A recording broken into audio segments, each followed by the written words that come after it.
Hello, what is up?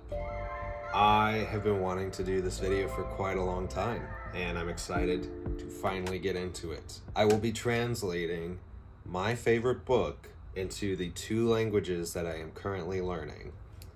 What is my favorite book? Annihilation by Jeff VanderMeer. Brilliant sci-fi book, very weird fiction. The first part of a series now. It started off as a trilogy and it is growing into a series, but it can be read as a standalone, which it's pretty short, just under 200 pages. You get a complete story pretty much with this. Relative, I would say. It's not the complete story, but you can read it and decide not to continue if you weren't a fan of it without, completely missing out on the theme. So I have the first copy of Annihilation that I have, which I had begun to mark up. I have my copy of Annihilation in Spanish, Aniquilación, which I got off of, I think, Thrift Books. This is a library copy. It has been marked up and tagged up, but it was the only Spanish copy I could get at the time. And then I have the Korean version of Annihilation. I got the entire trilogy in Korean because I wanted to add it to my collection. I'm, again, also learning Korean, so I want to have it as something I can use to help learn and truly be able to read efficiently. So, a little bit of background. Obviously, native English speaker. I have taken several years of Spanish in high school and college. Other languages I have taken classes for when I was in school. I took a year of Latin. That was the first class of another language that I ever took. I took some classes of Arabic in college, but was not able to continue that in order to graduate, so I had to go back to Spanish. Just continue to engage with Spanish here and there, but not to the point where I feel fluent or competent enough to have a conversation. Definitely not confident enough, even though I've tried before. I've engaged in some short conversations here and there. And then I started learning Korean last year, and that's going slowly, but I'm making progress. I have got, I would say, the basics down with Korean in terms of structure, but I can read it. I don't understand what I'm reading, I have to sound out each word, and then still that's not necessarily saying I understand what I'm saying, but I am getting to the point where I can recognize certain phrases. So today we're going to start this little project, this little vlog series, where I am going to go through the entirety of this book and translate it out. And what I mean by that is that I'm going to take the English version, write it down, take the Spanish version, write it down, take the Korean version, write it down, and use those three pieces together to form, I guess, or to unlock the puzzle of these languages. And it's going to be a slow process. Whether I document all of it, we will see, but it is going to be my goal. I have this cute little notebook with this otter on it, and I'm going to start with this, but I'm going to use what I know of the languages so far. And then as I do this, I'm going to speak it out. I'm going to utilize my translator app that I primarily use, which is Go. Was recommended to use that as I've been learning Korean, and it's been a pretty good app to use. I don't think any translation app is going to be perfect, but I've heard people say that Go helps pick up on some slang more than other apps. We're gonna go bit by bit, and I don't know necessarily what I'm gonna do today, but I'm excited to do this and to use this as the next step in my language learning process. And so why don't we get started with the first paragraph of Annihilation by Jeff VanderMeer. The tower, which was not supposed to be there, plunges into the earth in a place just before the black pine forest begins to give way to swamp and then the reeds and wind-gnarled trees of the marsh flats. Beyond the marsh flats and the natural canals lies the ocean, and, a little farther down the coast, a derelict lighthouse. All of this part of the country had been abandoned for decades, for reasons that are not easy to relate. Our expedition was the first to enter Area X for more than 2 years, and much of our predecessors' equipment had rusted, their tents and sheds little more than husks. Looking out over that untroubled landscape, I do not believe any of us could yet see the threat. I think this is one of the most perfect opening paragraphs I've ever read. Immediately builds this sense of foreboding, sets the scene, the location, provides intrigue. What is Area X? What is this expedition supposed to be? What happened to the previous expedition? Who's talking? What's going on?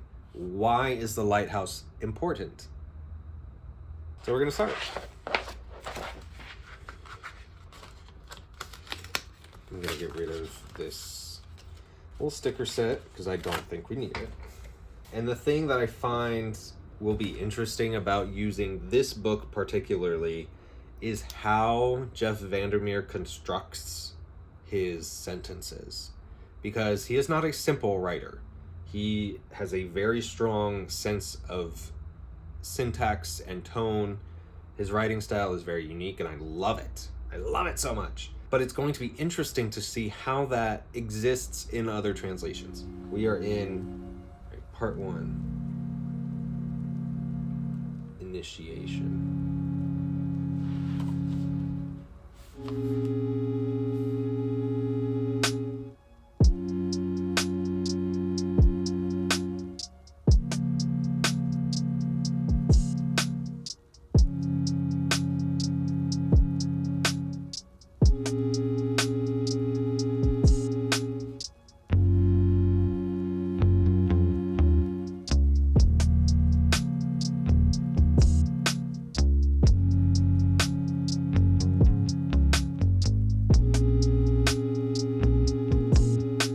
Let's open up our Spanish translation, right? Parte 1.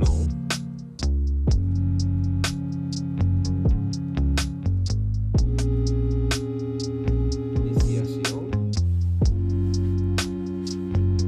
La torre.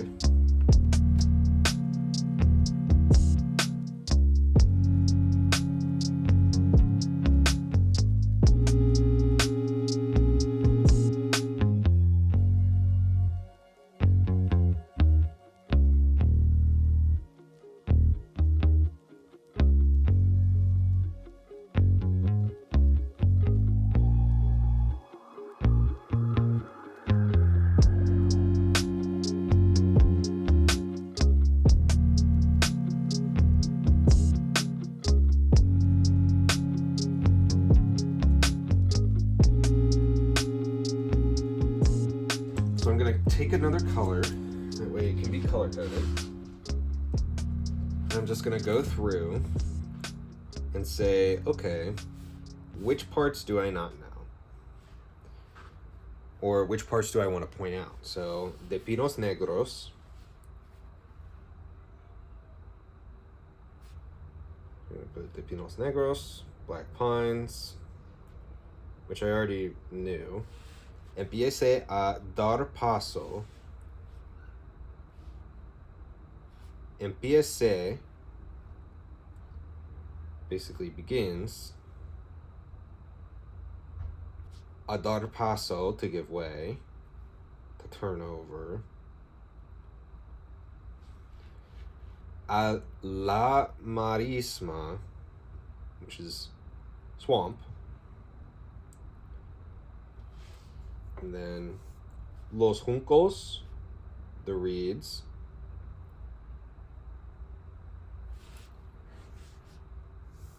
Y a los árboles, trees.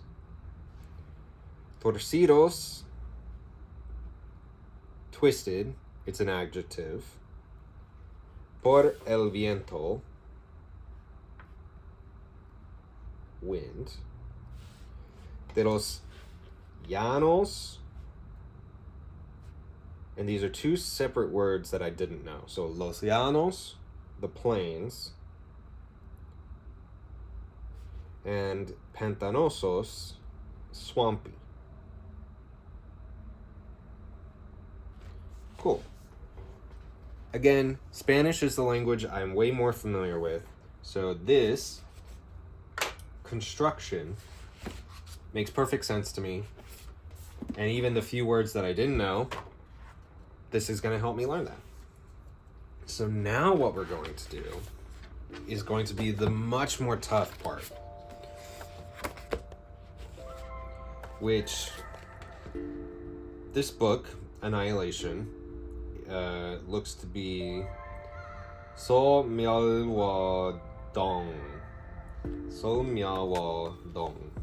I'm not going to understand any of this right off the bat. So, the first part, initiation, here is 시작. 시작.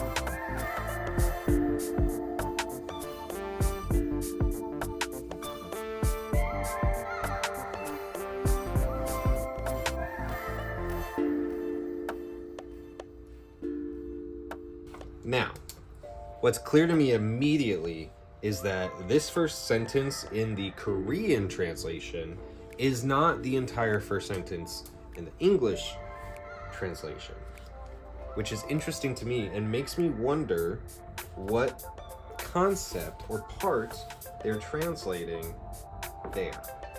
So that's what we're going to find out next.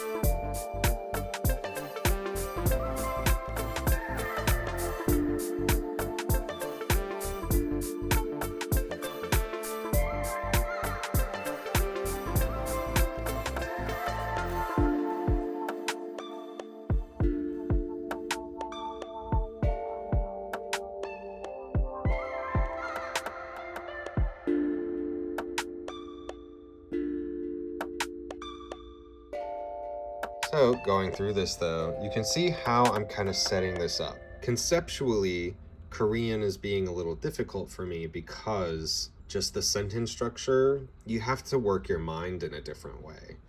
So obviously, if you're just reading the direct English translation of each part of this, it's not going to make sense. But the way the Korean language is generally structured is that the verb comes at the end of the phrase or the sentence, and then subject markers help qualify what the subject is. I'm still learning that, but you know, we have 그 자리에 있을 리가 없는 탑비 탕 섞어. And then you can see part of the reason this was giving me trouble was because I wrote it down wrong. I wrote down two characters wrong. So it's 밥 묻죠, to be buried, which makes sense because it's talking about the tower. And then Isota, basically, buried in the ground is the tower that should not be there. That's kind of the translation of that first phrase, which makes sense, because the tower, which was not supposed to be there, plunges into the earth. That's kind of its own concept. And then obviously in Spanish is able to more accurately reflect the syntax, the flow of English, so it tends to be easier. You know, la torre, que en principio no debía estar allí, penetra en el suelo. And then we move on to the next concept, which is just before the black pine forest begins to give way to swamp and then the reeds and wind-gnarled trees of the marsh flats. So here, in Korean, this first part, black pine forest. 검은 소나무 숲이. Further down, I have also pointed out a part where namu means tree, which I'd learned that before, but obviously had forgotten about. But now I'm pretty sure I'm gonna keep that in my mind. So namu means tree. So namu, it refers to pines. So then we have, here I'm gonna try and get into the light. I can only help my lighting situation so much in this weird little studio. But the sun is going down and it's awkward through this window, so bear with me. But 검은 소나무 숲이, black pine forest, and then 끝나고, basically past it, after it's over, and that's referring to black pine forest. So basically after that we have 늪지대가, which the ga is a particle that's referring to the swamp, basically saying it's the subject for the next statement, which is 펼쳐지는, to be spread out, to kind of unfold, to spread out. And then moving on, we have 갯벌 갈대와. 갈대 is reed, and then the wa is kind of a conjunction, keeping that going with 바람에, 뚜이떨린, and then this statement, 나무떨리, which 떨리, I'm assuming, is kind of some kind of particle marker that's affecting the namu. So I don't know specifically what kind of particle marker it is, but I'm assuming based on context clues that it is basically tying together this like concept of twisted and by the wind. Over here, which is kind of to be a starting point, to be something, 지점이 없다, 시작하는, to be kind of a new thing that we're seeing. 포익기.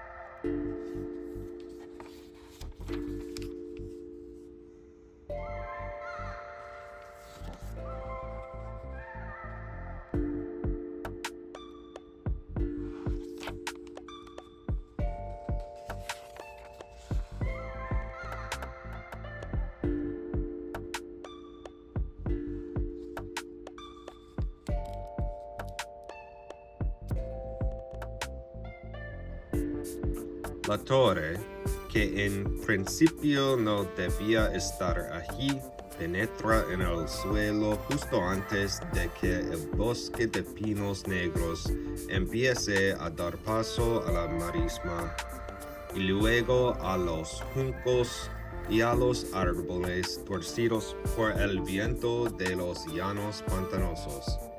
Más allá de estos y de los canales naturales están el océano y, algo más lejos siguiendo la costa, un faro deshabitado. Toda esta parte de territorio llevaba décadas abandonada, por motivos que cuesta referir. Nuestra expedición era la primera que se adentraba en el área X desde hacía más de 2 años. Buena parte del equipo de nuestros predecesores se había oxidado y sus tiendas y refugios eran poco más que caparazones.